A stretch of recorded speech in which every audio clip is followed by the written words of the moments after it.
Ah, shit.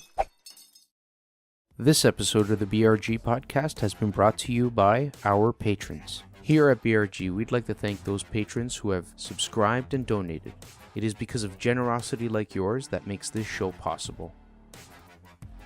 On this episode of the podcast, Nachopanda joins us to update us on Rocket League and League of Legends, as well as some interesting news on franchising and esports.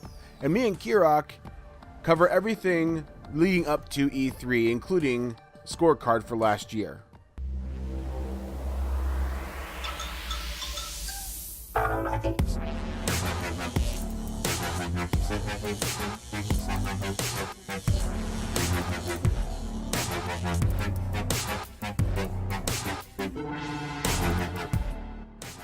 Hey guys, welcome back to another episode of the BRG Podcast, where we bring you the finest in dining when it comes to gaming news, gaming updates, a little bit of tech, a little bit of media, sometimes some off topic, lots of porn, myself, Warp Jester, as well as one of the premier Canadians of BRG. Oh no, wait, I'm sorry, he's not here. Yeah, you'll do. No, I'm kidding. Of course. How's it going? It's going, my friend. It's going. Life is good, I hope. Another week gone by. Yeah, another week gone by. And so much has happened, actually. So a couple of things, just so you guys know, and we'll actually talk more about this. One, we had our podcast meeting, and this is going to lead up to a town hall meeting where we tell all. And then also there's this like gaming announcement news convention thingy that happens. I heard about somewhere. Yeah, that thing. Something like P3 or something. I don't know. No, yeah, E3. That's it. 3E. That, no, there you go. No, yeah. No, but seriously, guys, tonight is going to be light news night because everything revolves around E3. It is the premier place to talk about your game, unless you're EA. Then you act like you're too cool to hang out with the crowd, and you just kind of sit on the edge of the crowd. And, yes. And we'll get into that a little more too as well. So without further ado, let's get into it. Alright guys, we're going to go ahead and dive into the speed bites, and right at the top of our list is going to be Valve shuts down green light and replaces it. So in case you guys missed the memo, we have actually touched on this a little bit. So basically, long story short, Greenlight is going away, and replacing that is going to be Steam Direct. Same kind of concept. It's kind of an early access for games. The difference is you will have to pay $100 fee, basically, to get your game up on this. This will help get rid of a lot of the shovelware that's on the system. Yeah. And if your game actually does break $1,000 in gains, then they'll actually refund you the $100. This is meant basically just to straight up knock off the shovelware, which is desperately needed. Yeah, I agree.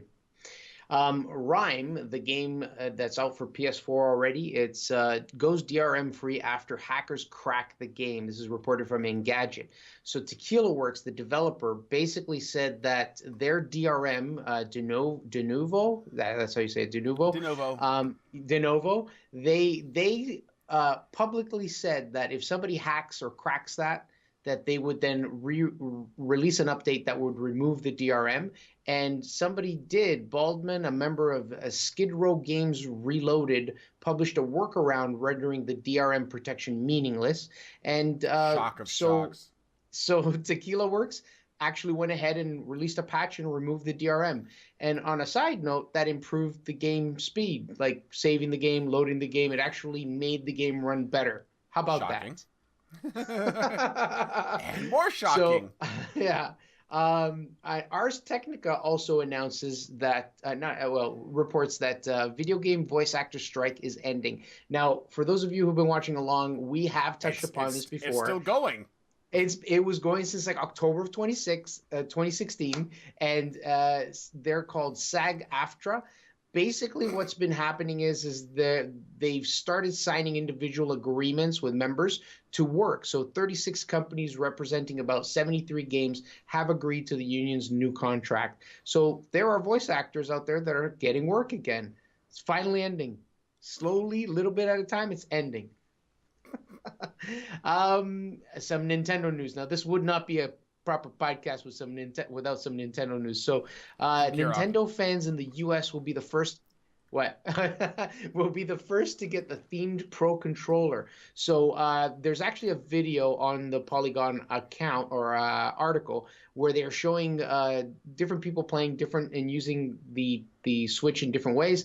But one particular frame at 104, if you want to go right to it, shows people playing Splatoon 2 with a special controller that has colored, different colored, grips, which is pretty cool. So it's a themed controller. I don't really care much for the Splatoon one. I want the green ones. So it's a controller that's themed because it's a Pro controller. Because it's got one green handle and one pink handle. Pink handle, yeah. And That's you know what? That's probably enough for them to charge an extra $20 for it. I'll bet. Hey, you know actually a lot more interesting than that? What? Tell me. Steam VR coming to a Mac near you.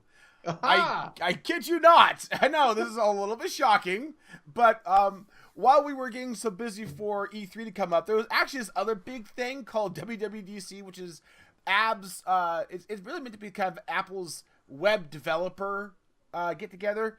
That said, it really felt like a lot more hardware release than it did web developer, to be honest with you. But anyways, I digress. The point of this is Apple says you are going to be able to play Steam VR on your Mac. And basically what they had as a demo was a HTC Vive hooked up and playing a VR game, which was badass. I look forward to it.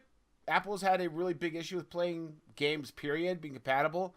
And there's just one little thing they kind of just omitted and failed to note, which is Vive is an HDMI connection, and Apple doesn't do HDMI connections. So, more dongles! Nice. Keeping on with VR, Intel starts MLB VR live streams. So there's actually, this is just a quick mention.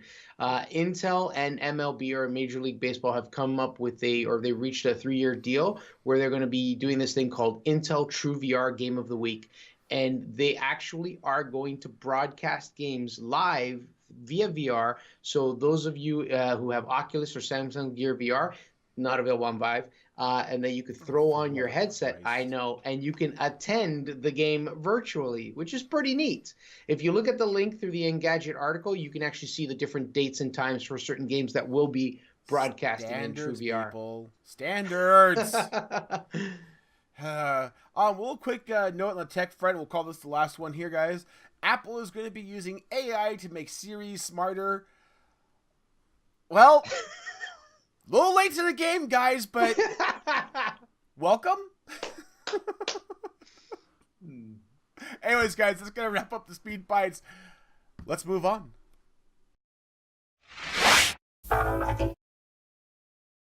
Okay, guys. Welcome back for your game releases once again. It's me, Kirok, and this week there's only one game. So we're just going to get right into it. This game is coming out on June 16th. It is ARMS on the Nintendo Switch. That's right, ARMS. It is a first-party game released by Nintendo, and essentially it's a competitive fighting brawler type game. The game features characters, main characters, or you play as characters in the whole tournament setting and everything, that have special spring arms.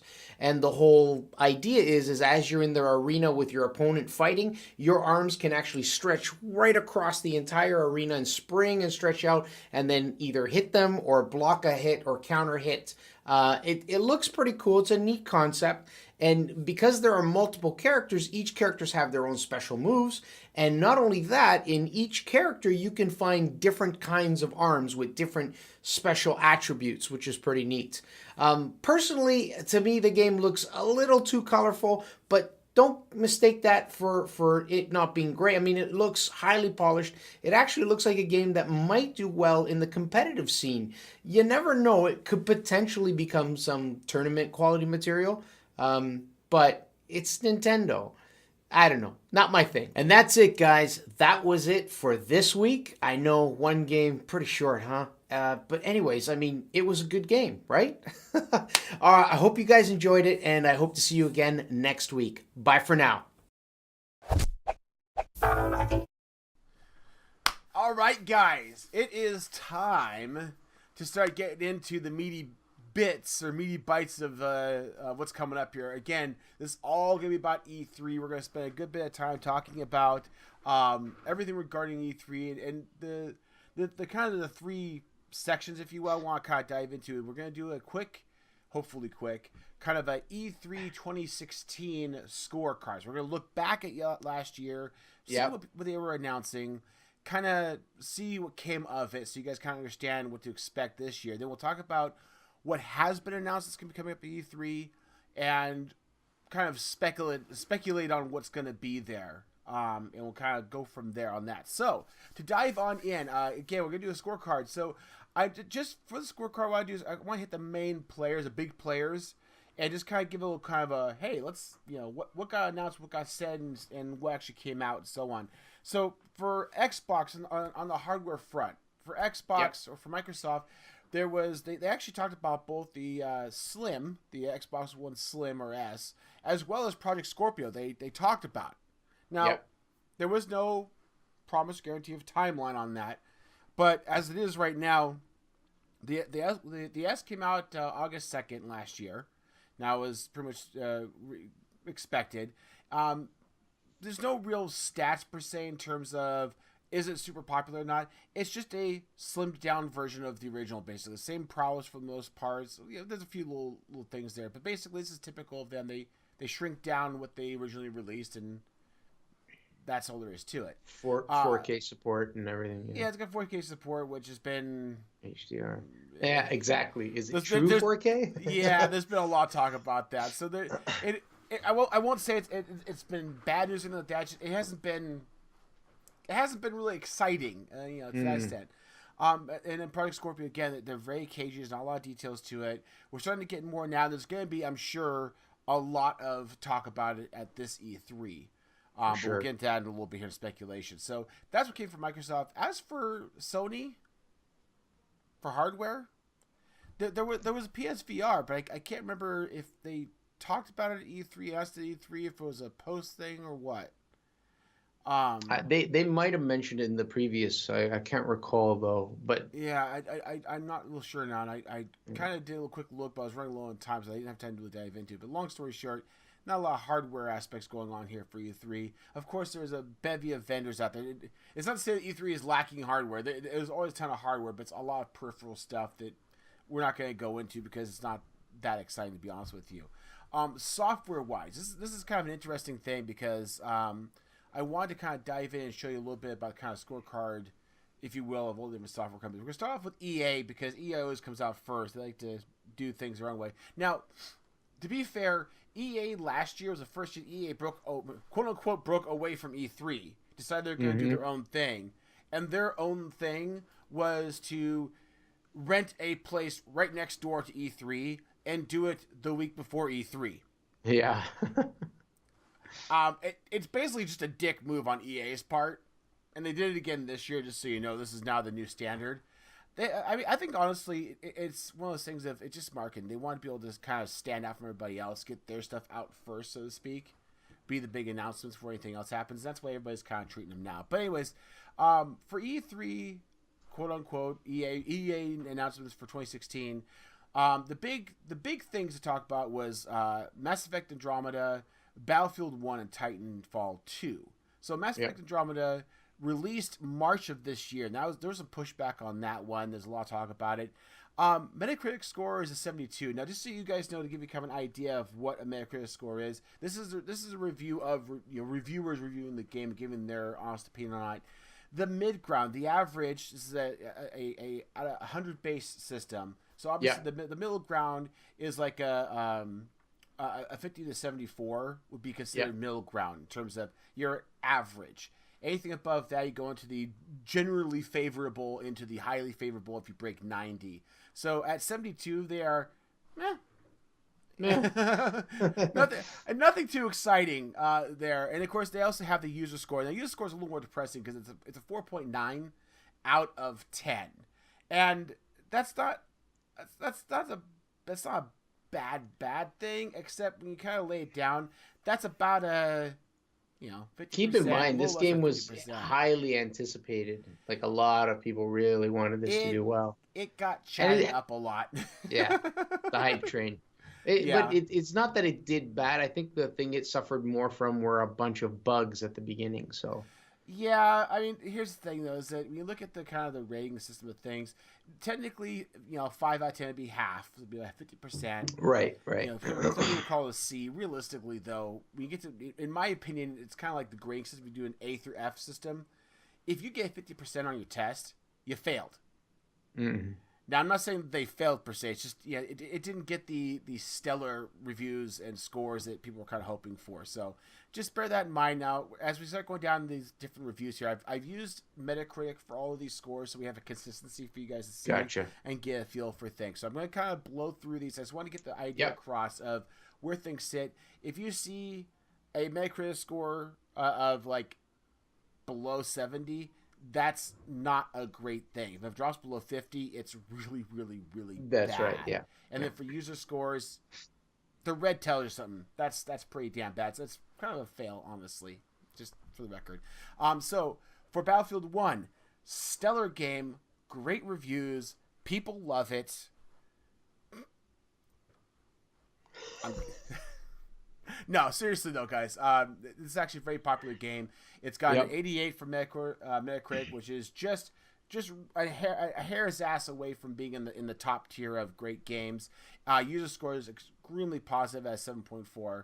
And this one came out in October, so it was announced. It came out in reasonable time. Anything that gets announced at E3 around this time and it makes it within that year, I consider a great thing. Anything that lingers longer than that, it just feels like something's not right. So again, you can see the difference between that and the last game in terms of score. So there you go. And then also for Titanfall 2. Now I had high hopes for this game. I didn't end up getting it because it kind of, I don't know. It was looking really, really hot to start. But I'm at a point now in my life where paying for a game up front like that's hard for me to do. But it did get favorable scores. It got an 86, got 8.1 by users. Now there's a little variance here, just so you know. I'm looking at just the PC scores against we have some consistency, but there will be a variant between PC scores or PS4 or Xbox. Right, yeah. Exactly, so like this one in particular, you went from an 8 on Battlefield 1. Excuse me, not for this one. But Battlefield 1, the PC score, they had a 7.4 for users. There was an 8 on Xbox, I think it was, and an 8.2 on PS4. Something like that. So, I mean, you get an idea of the kind of variation there. I guess PCs are more snobby. I don't know. So, it was all these games were announced. All of them came out within the year. I mean, before the next E3. Mass Effect was a little late, but nevertheless, the scores have been pretty solid. So, EA's done pretty well there. Getting into Bethesda. Bethesda talked about a lot of things. And one of the things they talked about was VR for a couple of their games, namely Fallout 4, Skyrim. There's even talk of VR for Doom. That's right. That's everything's MIA. Everything's MIA right now. This was talked about at last E3. Nothing has come of it. Yeah. We are more than likely going to see this rebandied again this year. But I'll be kind of curious to see what happens. You can also add to that, we had Elder Scrolls V Definitive or Special Edition or Super Hoopty, whatever collection. I call bullshit on this just because it's an old game that's been re-released in some manner or another. But nevertheless, it's a popular game. People like it. It did come out within the year, so more power to them. Also, Prey. Now, Prey is a game that looked interesting to me. I didn't get a chance to play. It's not really my thing to play, but I do love watching it. It's kind of a freaky cool game. Yeah. I never played it, but I agree with you. I watched a few streamers playing it. It looks all right. Yeah. But this game, it got decent scores. It did come out pretty late in the cycle, being May of this year. So they, pushing their limits on it. Again, I'm not holding anything against that. It's just E3 has a habit of announcing vaporware in the past, so we're kind of critiquing that aspect of it. So this is late to the game, but it did come out. There's also Dishonored 2. Mm-hmm.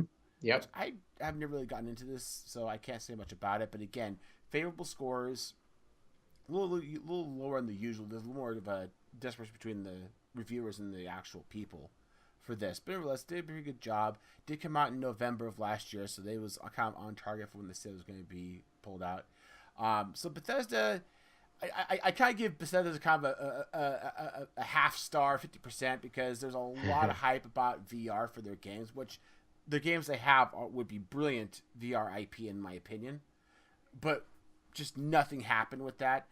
And then there's Elder Scrolls V, Master Edition, and then Prey came out and just on, okay. Not as big an IP. So popular for some people. I mean, people are going to start yelling at me for it, and I apologize, but nevertheless, they kind of okay. Ubisoft. Yep.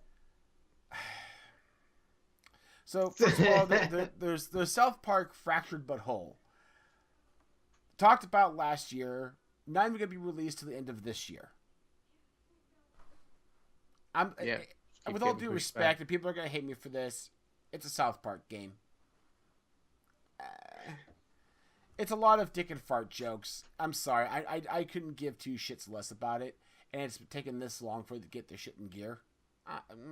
Yeah, no. Yeah. I'm sorry. Steep. Not a big title release. I'm not even sure what game that is, so. It's a game. Okay. I it's funny. I used to have a kind of a little bit of love for Ubisoft. It's a cool thing, but this is the kind of stuff they've been putting out. Kind of kills me. So South Park, I can give lots about. Steep snowboarding type thing. Honestly, oddly enough, the meta score is kind of low, but the user score is actually pretty high. So users were pretty fond of it. So more power to them than that. More importantly, or more exciting is For Honor. A lot of people were very excited about this. It did take till February to finally come out, but it's gotten lukewarm reviews at best. And there's a whole lot of stuff behind it. I think we covered a little while back. We did cover it, yeah. So it had to do with they wouldn't expect everyone to finish the entire game. Yeah, it was kind of it was a little bit of a fuck you kind of personality coming from Ubisoft, and yeah. I mean, I don't care who you are, whether you're a big studio or not. That's not going to go over well when you start kind of giving the finger to people. So just bear that in mind. A couple other things. We have Watch Dogs 2, another popular one that people are looking forward to. Score's pretty good for the users. Metacritic score is okay. Not amazing. Just okay. People like it. It's a good game. I've watched a little bit on some live streams people have played for. It seems interesting. I'll be honest with you. There's other games of the similar genre that I've had more fun watching. So when I see this, when I look through the list of Twitch, this is not one I really look for. I'm sorry. Right. But again, I'm looking at it from the aspect of watching a game as opposed to anything else. Ghost Recon. This is the Tom Clancy. Wildlands, yeah. Yeah, this is interesting. Again, another one of those ones that got a interestingly low Metacritic score and a slightly higher user score. So, I don't know. I mean, I think it kind of came into a flood of these styles of games. And I think that's not helping it at all. So, Ubisoft said, okay, they didn't mention Star Trek, Jesus Christ, Star Trek VR. Oh, yes. But again, not out yet. But we did talk about that recently, so we'll get into that a little bit more. It's out now. All right, real quickly, the big three juggernauts. We've got Microsoft. They had Recore, which looked pretty cool, got a terrible Metacritic score comparatively to other games, and an okay user score. I mean, it was a okay, not a bad game. It looked fun to me for a little bit. I watched of it, but just didn't go over very well. And then there's also conversation about Sea of Thieves. Now, some of these are either produced by Microsoft as opposed to designed by, or are exclusives to, just so you know. That's why I'm kind of in this category. So Sea of Thieves was talked about last year, is slated for this year. Yep. No details beyond that. No. Sony, God of War. Talked about it. Ain't seen shit about it yet. Death Stranding. Talked Same about deal. it a lot. Yes. Ain't seen shit about it. Horizon Zero Dawn. It came out. Yeah. Oh, hey. It actually got a really good score too. Yeah. Actually, this was a surprise to me because I wasn't paying attention to it much. But yeah, very good Metacritic score. Again, this is a NAS ass off of top tier. Really good user scores. This is right up there with a good solid A. People have really enjoyed it. So 2 no-shows and a really good score. Meh. and it averages out, but this is kind of 2 out of 3 ain't bad. No, 1 out of 3. Yeah, one out of 3, sadly. Yeah. And then last but not least, there's Nintendo. Now, all I'm gonna say about this is it's Nintendo. We knew exactly what was coming up, and what was coming up was Zelda, more Zelda, and Zelda. But that said, I want to point out the Metacritic score and the user score. Incredible. 97 out of 100 from Metacritic score.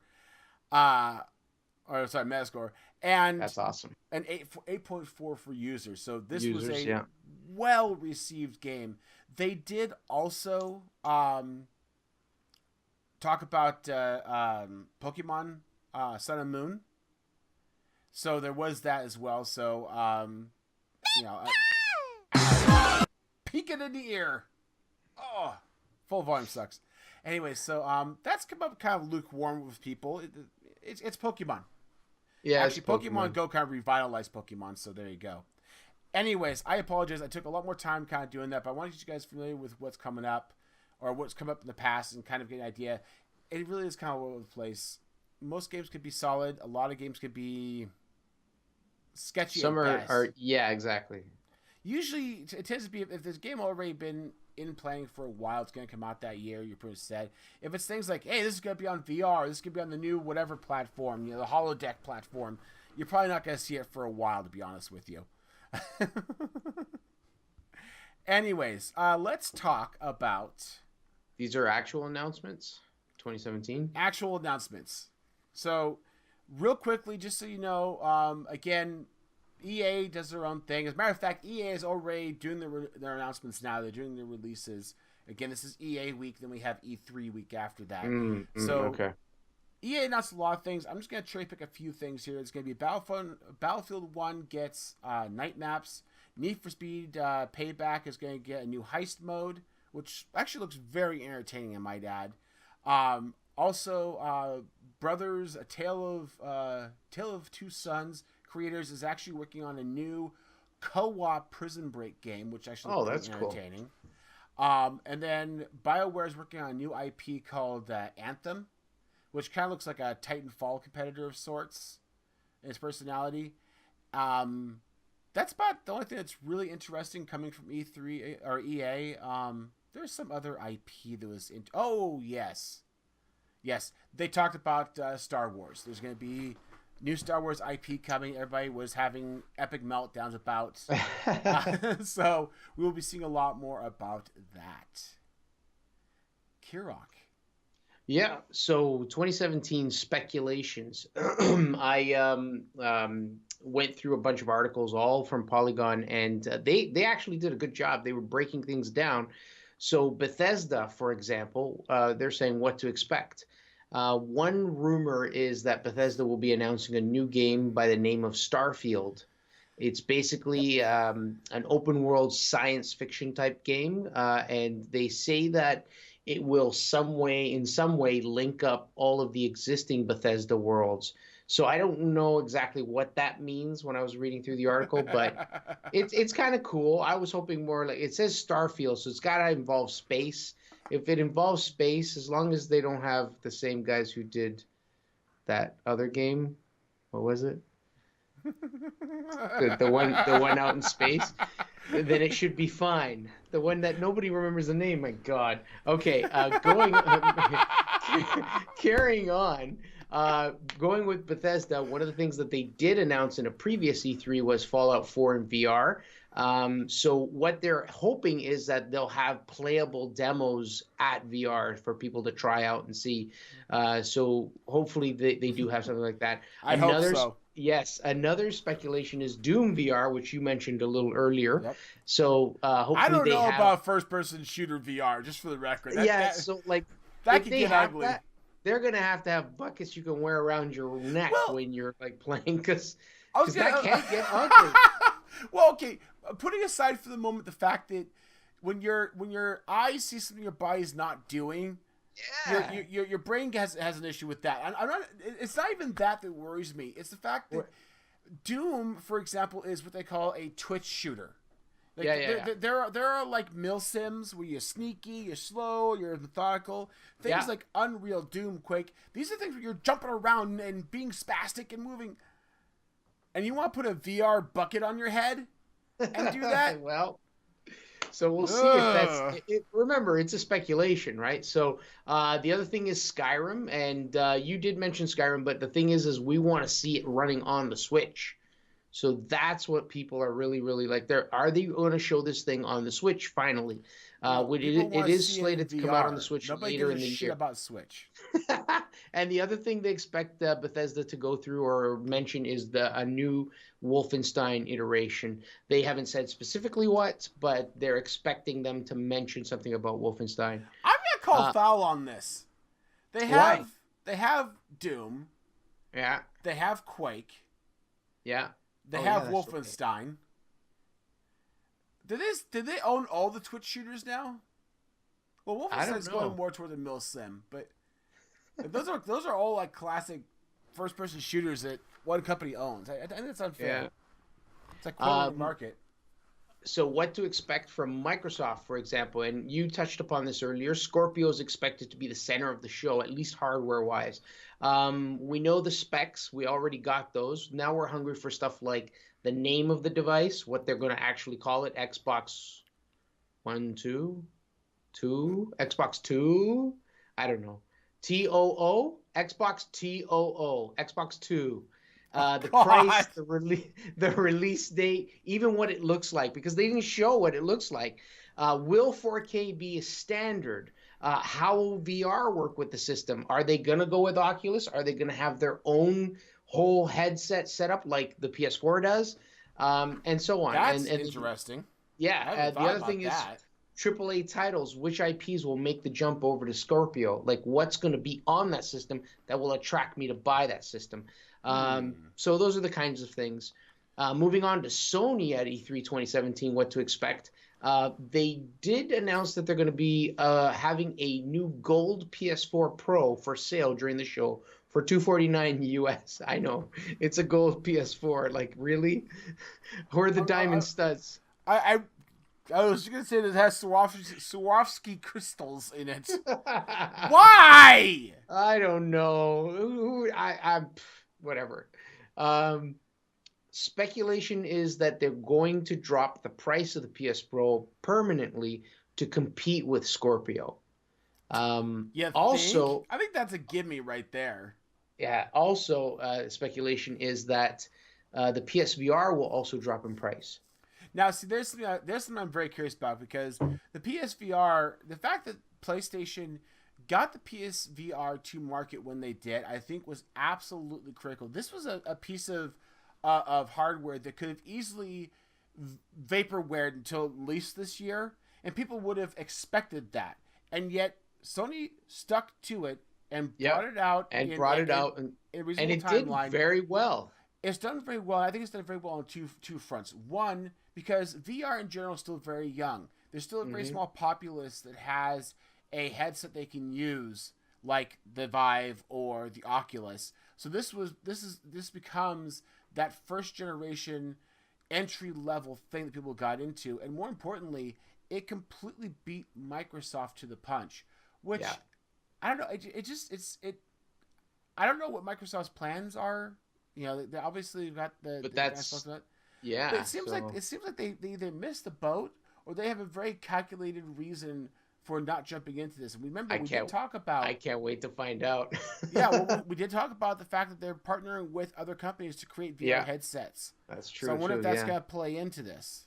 As far as games, one of the big games that people are hoping to see more about, get more information about, because they've been very tight-lipped about, is Death Stranding, as you mentioned. Of course. So creator Hideo Kojima, he's been not really giving a lot of information on it, and they want the beans spilled. Another one that they're talking about is Shenmue 3, and then another one is Days Gone and also God of War. So the expectation is that we will start seeing more of these or more details or even playable demos of these.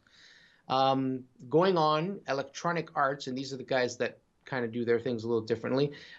They are not actually at E3. They are doing theirs at Palladium Theater in Hollywood. They're out front of E3. Yeah, exactly. Just right out there. You might even say that they're ahead of the game. So some of the biggest titles that people are really, really wanting to see are Star Wars Battlefront 2 and Need for Speed Payback.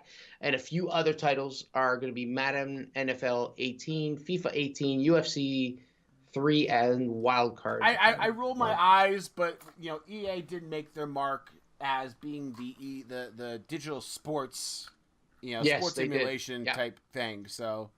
Yeah. And lastly, Nintendo. So what to expect from Nintendo? So Nintendo, I was under the impression that they weren't going to show up, but apparently they're doing an hour-long presentation during E3. And they're expected to be shedding more light on the following Switch titles: Super Mario Odyssey, Splatoon 2, ARMS, which is coming out this week. ARMS. Yeah? I know I don't have a Switch, but it looks like a fun game. It looks fun, but it's just, for me, I looked at it. You'll see that in my game review. Mario, so Rabbids. Buy it? I'm not going to buy that. No. Fire Emblem Warriors, Xenoblades. Mario and Rabbids. Rabbids is fun. Rabbids is just silly fun, and seeing a popular IP like Mario grouping with them, that just seems like an absolute blast. All I can say is. They're also expected to talk about a couple games for the 3DS, Miitopia and Hey Pikmin. Whoopie-doo. Pikmin was popular back in its the first iteration. Pikmin? Yeah, I know. So that's pretty much the speculations for 2017 from the big dogs, right? So, yeah. Yep. So, at this point, I guess to wrap things up, my question to you, Kirok, is... Yeah. Is there anything that's missing here, or any predictions you want to make that may not be kind of posted on the board here, so to speak?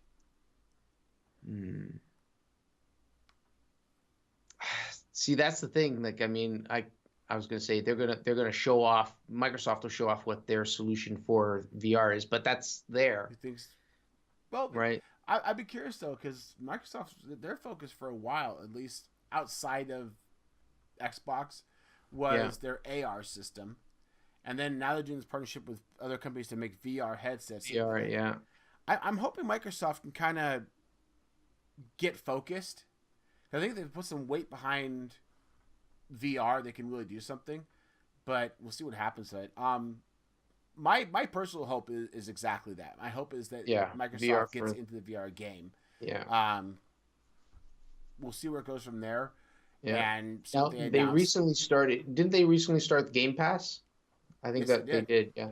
So it would be awesome if they do announce a VR headset that's going to work in tandem with the Scorpio and release maybe even some VR titles in Game Pass. So imagine subscribing, and then you got games that are coming in the pipeline because those are the games you're getting every month. It'll make that headset much more worth it. So you don't have to run out and buy a VR title, right? Well, and the other thing too is this is the other half of the console world. You start into VR. Once both consoles have reliable, useful, and not just kind of, that was cute VR systems, that will cement VR as here to stay and to grow now. And now allow flexibility for other companies to start coming in and creating that lower end cost without the lower end quality. So we'll see that. We'll see if this kind of plays into that. I want to speculate on things, but to be honest with you, in this day and age, the way E3 is, everybody kind of brings to bear everything they're coming with before we even get there. So there's not a lot of surprises, to be honest with you. I'd love to see the VR aspect flesh out further. That's about as far as I'm going to go with it. All right. I think that's the cutting edge. So, yeah. Yeah. Well, I think that's where everybody's going. Anyways, guys, want to get your opinions on this. I really, really want to hear back from you guys. Comment down below. Let us know what you think in terms of what's already been announced, if that's exciting to you at all. Let us know if you have any speculations or surprise entries into the realm that we'll be hearing about next week. E3 will be happening this next week. It's from the 13th to the 15th, I believe. Yes. They have a whole bunch of announcements and whatnot. I actually totally with the idea of trying to watch some of those and do some commentary on it. The problem is there are times I can't do. I can't take time off of work to do this, so I apologize. Nonetheless, give us your thoughts and opinions. Let us know what you think about it, if you're excited about it. And come next week, we will be covering the post E3 news. So it's going to be another big fat E3 evening. So be ready for that. All right, that wraps up the E3 speculations.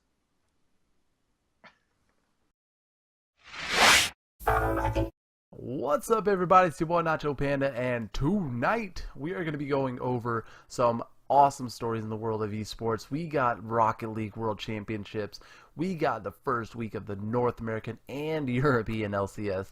We also have a great topic that I think will help push forward the advancement of esports in general, more focusing on League of Legends. But it is going to be exciting tonight, you guys, so let's get right into it.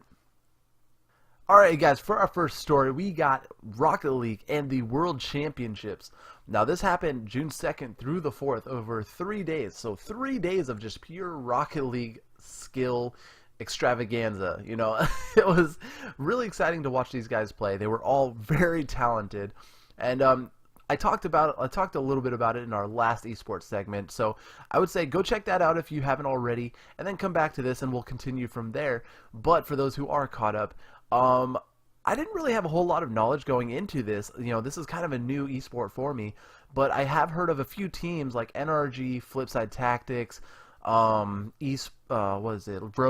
Mocket Esports. You know, those are just to name a few. And I was thoroughly surprised with how incredible all these teams played. The presentation was incredible. I was just overwhelmed with how incredible it looked. I know I'm using that word a lot, but that's really how it came down. It was incredible. So for it to kind of play out as well as it did, I am so stoked for that. It did turn out to be Mocket Esports and Northern Gaming making it to the finals, both European teams. And Northern Gaming came out on top in a best-of-7 series. They beat Mocket Esports 4-3. So it came down to the end. Like, it really, I mean, they fought tooth and nail to win the tournament. And I mean, when it comes down to it, that's what you want to see. You want to see teams like really fight for the championship. So, you know, it was exciting to watch. I can't wait for, you know, the future of Rocket League Esports. I think they really got something here, and I think they're only going to get bigger and better. So we will definitely keep a close eye on the world of Rocket League and esports. So, you know, it was crazy. I was excited. I love it. If you guys haven't checked it out, I would say go check it out. Become a fan. Start finding your team and support the heck out of them. Alright, you guys, we're going to jump right into our next story, and it is all about North American and European LCS for League of Legends. That is the League Championship Series. Summer Split started last weekend, week 1, and I gotta say, this is exciting because the Summer Split is the biggest kind of part of the League of Legends Championship Series, because the winner of this series, or this split, will get automatic qualification for the World Championships at the end of the year. So, you know, you'll see teams really buckle down and put their best cards on the table to get there. So we're going to go over real quick just kind of our general feelings of both European and North America. Now, for Europe, I've got to say, this is kind of not surprising, but we had strong showings from both G2 and Fnatic. Those are both the biggest teams in Europe right now. And they're continuing to show that they have a good footholding on that top tier level of play. And now we got a couple other teams that are starting to show some surprises and, you know, different things like that, like Misfits, Unicorns of Love, but it's still very early, so we will wait and see how those guys do. Now, for North America, it's a little different because there is a lot of question marks right now. You know, you have, you know, some of the teams coming in are not starting well. Like TSM and C9, for instance, these are two of the biggest teams that have just dominated the last couple of years in League of Legends. They are starting out a little shaky in just the way that they're playing, but it's still very early, so we will wait and see and keep an eye on those teams. But the teams I'm most surprised about are CLG, Counter Logic Gaming, and Immortals. Now, these two teams have always been okay, not superb, but they've been pretty good. And they are coming out guns a-blazing. They are really dominating, and they are looking freaking amazing. So I am excited to watch North America play the summer split this season. So it's going to be crazy. I can't wait to see how well the teams do, what changes they make and everything like that. But that's all we got for right now. Things will be changing very quickly too, so stay tuned to that, and let's see how they do. Alright guys, for our main story of the night, we have something that I think is very kind of exciting for the world of League of Legends, but also very, very exciting for the world of esports in general. Now, what the North American LCS is going to be doing next year, starting in the spring split, is they are going to be franchising the roster spots that are going to be competing in the LCS. Now, for those that aren't really sure what this means, this is incredible because this basically is saying that they want to permanently form teams to be competing in the League of Legends Championship Series. Now, this is going to be kind of a crazy change because this has not been done in the world of esports before. So teams will be buying in. They'll be going through a rigorous interview process. They have to buy in. It's a $10 million buy-in. So, it's $5 million up front, and then they'll be paying the $5 million later on. But they don't just pay and they're accepted. They have to go through a rigorous interviewing process through a third party that will be working in conjunction with Riot Games to, really find what teams will be the perfect fit. Because, Riot is looking for teams that are stable, professional, well-funded, and just, really committed to creating a rewarding environment for the pro players and for the viewers that are watching this. So, this is going to be interesting because this really shows that Riot is, they're going 100% committed to forming these teams and making sure that there is kind of security for the players and the teams in. So they also will be removing relegations and promotions. So for those who kind of follow it, or for those who don't follow, I should say, there is somewhat what they call a relegation or a demotion from the LCS if your team does not perform in, I think the top 8 places out of 10. So if you're in the bottom 2, you actually get sent down out of the LCS into kind of a minor league. They are getting rid of that altogether, and they are making just 10 teams competing in the LCS. And now for that, also, because of that, they are having the minor leagues, or what they call the Challenger Series. That is going to be a farm system, kind of like how, in traditional sports, you have your minor league, you have your, D-League basketball. That's what this is going to be for the teams that are competing in the LCS. They will have a roster spot in the, what they're calling Academy League. And what that will be for is that will be to develop talent and bring these players that are new to competitive League of Legends. It'll bring them up to that next skill level before they actually make it to the LCS. So this is kind of shocking that they're making such big changes, but it's a great step. It's the perfect step in the right direction. There is still a possibility that teams can be demoted or removed from the LCS. The parameters is they have to make place in the bottom 2 of the standings 5 times over an 8 split span. So that is 4 years. They have to be in the bottom 2 5 times. Now, that I don't think will be very common because teams do tend to go through their ebbs and flows. But, if that does happen, their LCS standing will be revoked. Now, another part of this franchising is revenue sharing. That means more money will be given to the players and the teams to help build talent and be able to help them recruit talent to their teams. So you won't see so many teams that are just stacked. Like, you have TSM, you have Cloud9, you have CLG. These teams are stacked with talent, and then you have the bottom tier teams that are just struggling to stay afloat. This will help those lower tier teams move up to that next level and really gain more talent to help them. So I think this is going to be a great thing. I am so excited. I can't wait to see what happens, because we don't know who is going to be in the LCS right now, because all teams that are currently in there have to go through this interviewing process. So there is no guarantee that we will see any of the teams that we are seeing right now, because every team has to go through the same interviewing process. They have to be questioned the same way, and even then they may not get a roster spot. So it's going to be interesting. I personally think there are 4 or 5 teams that are safe, and that is Team Solomid, Cloud9, CLG, Counterlogic Gaming, Team Liquid, and Dignitas.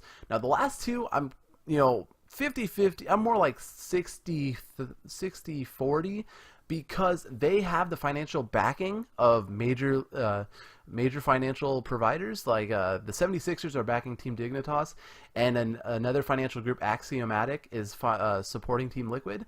But that's no guarantee. I mean, just because they have the money doesn't mean they're going to make it into the LCS. But they will be announcing later this year, I believe they said near the end of 2017, maybe October, November, December, what teams will be competing in the spring split. So we will keep a close eye on that, and any news that come up from that, we will make sure to tell you guys, because this is a huge update, and I am very excited. I think you guys should be excited.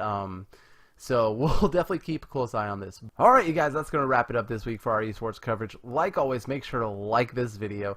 Let us know below if you guys have any esports that you want us to cover. And check me out right up here on Twitch. And thank you guys so much for hanging out. I hope you enjoyed it. We'll see you guys next time. Peace.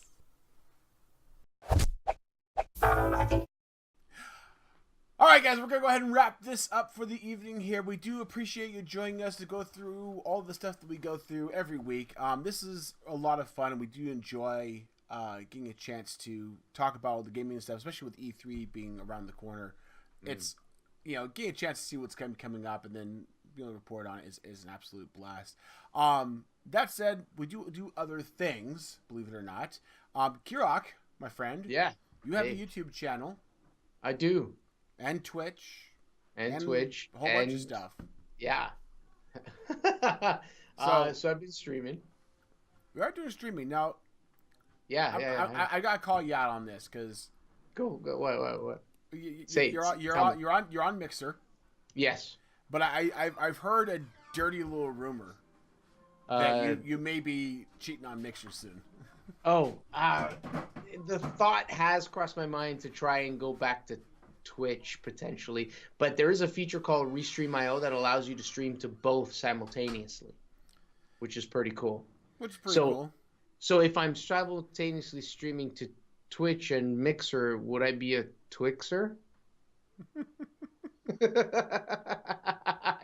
I couldn't resist. I would just call you a son of a Mitch, but Now you can't do that if you partner with Twitch. So you become an affiliate, then you can't do that. You're right. You're 100% right. Yeah. Just so you guys know, anybody who likes to do multicasting through YouTube and Mixer and Twitch, that's great. You can do that until you become a partner, an affiliate with Twitch. Because I don't know about the other two, but I know for Twitch specifically, it's a 24-hour period that they have exclusive rights to your content. Okay. So you have to have a 24-hour delay. I don't know yet if I want to make the switch, because I do really like Mixer, and that's why I made the switch in the first place. But that said, they just started out, so we'll see where it goes. Again, Microsoft, big players. Yeah. So I just finished streaming The Last of Us. Need to pick a new game to start. I'm playing with the idea of that one. I think that'd be a great one to do.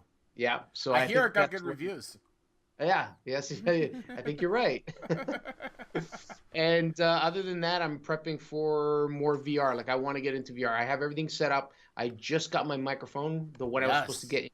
Yeah, I was supposed to get a lavalier mic in end of July, and I just happened to go by the shop where I purchased it, and I said, yeah, just check in. Did you guys get it in? He's like, oh, we didn't email you? It came in last week. I was like, really?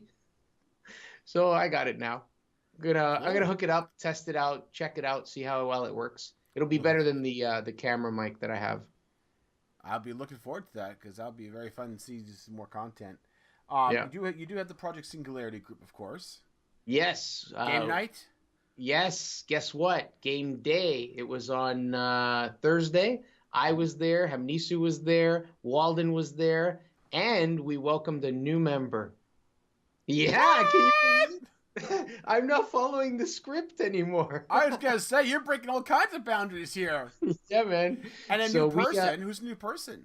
A new person is known as Ink, like ink in a pen or ink in a tattoo, and he's another friend of ours from UK. Very cool. Which is awesome, yeah. So Hamnisu over in Sweden's got company on his end.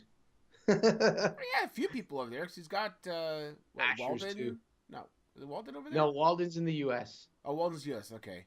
Yeah. Who else was? There was, I believe, Don was UK and Asher's as well. Yeah.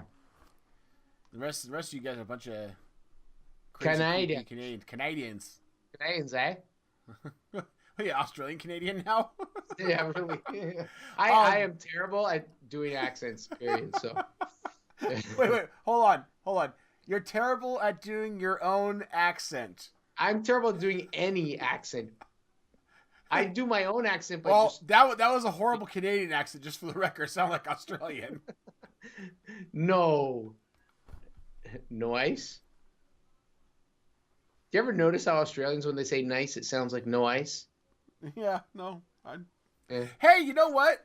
You have something else going on in your life that you're going to be doing pretty soon here. Yes, I did mention it on the previous show or in the previous episode. Getting together with some real life friends. Going to be starting a gaming podcast where it's going to be casual and we just sit down and kind of chew the fat. I was going to say a different word. Yeah, that's the one. And we just casually sit and talk about different things. So it'll be like, what's your favorite game and why? Or, what was the best console and tell me what you thought about it or stuff like that. And then we just I'm looking forward to that. Yeah. So right now we have to set the last step is setting an actual date for when we want to start. We have a makeshift way. We have a way of recording everything, a way of lighting everything up properly. The only thing we don't have down is audio recording, but I have a digital recorder that's going to fill in for the meantime while we're getting proper mics for it. So proper. Yeah. Make sure I can't wait. Up those nice, crisp, clear A's. Yeah. I look forward to it, and I would love to have you guys on with us sooner than later. Like maybe you guys announcing going to start. Maybe have you guys on to actually guest on the show here. We'll kick it off that way.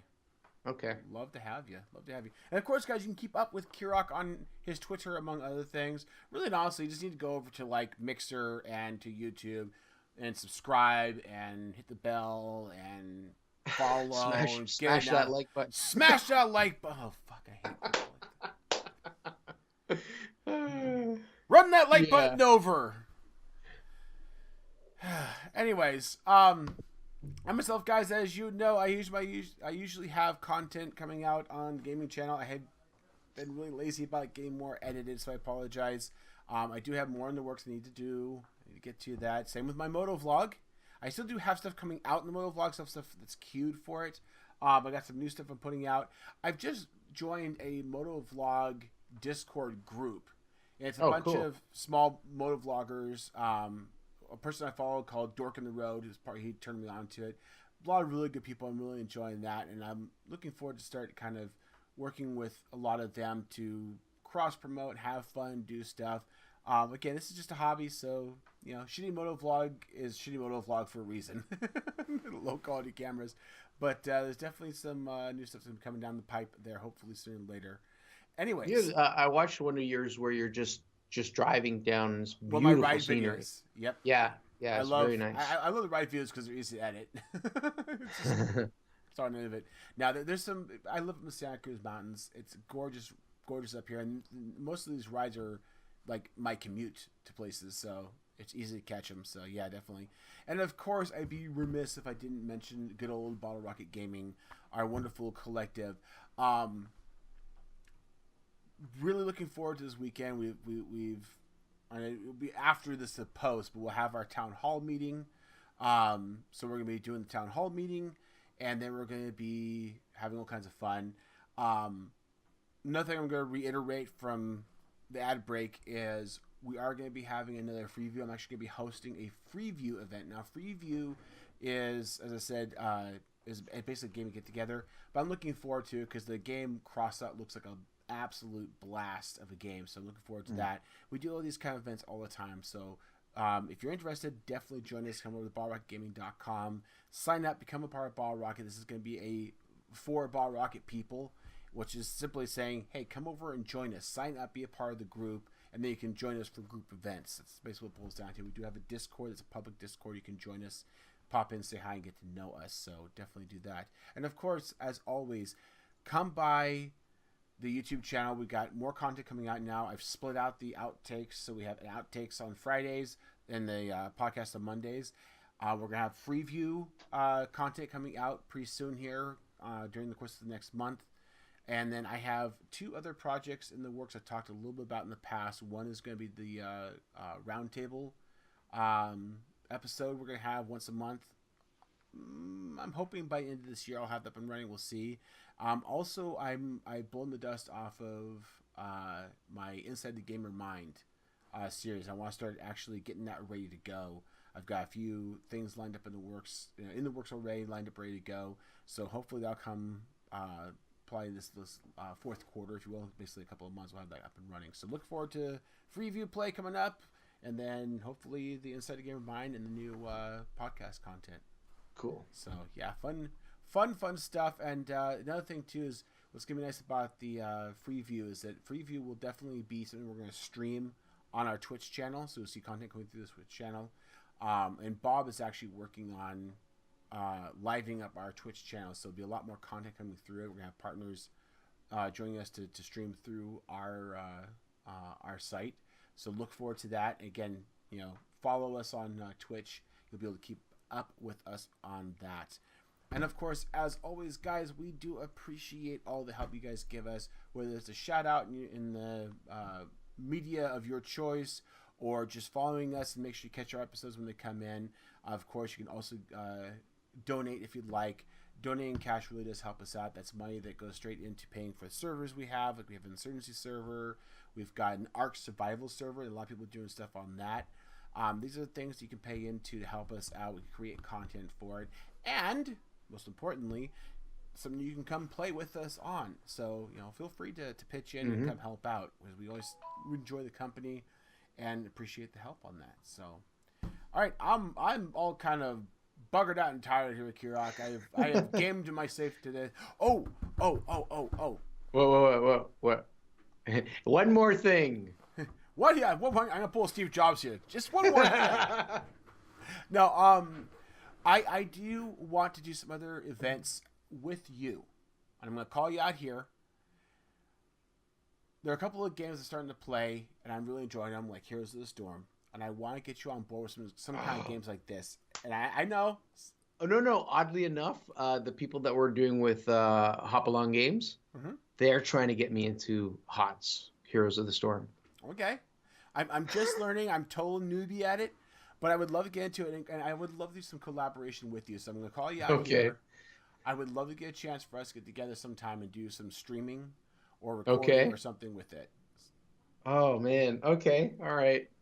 I'm going to be so bad at it. You have no idea how bad I am. It's amazing how bad I am. Oh, my God. Yes or no? Will you do it with me? Okay, I'll do it with you. Okay. There, okay. Yeah. I got you on recording now. Yeah, I know. I'll do it. I'm saying yes. I'll keep my word. Okay. All right, guys. Gotta make it work. That's all we got for tonight. I just wanted to put Kirok in an uncomfortable spot, like the back of Volkswagen. Anyways, have a good night, guys. Good night, everyone. Bye.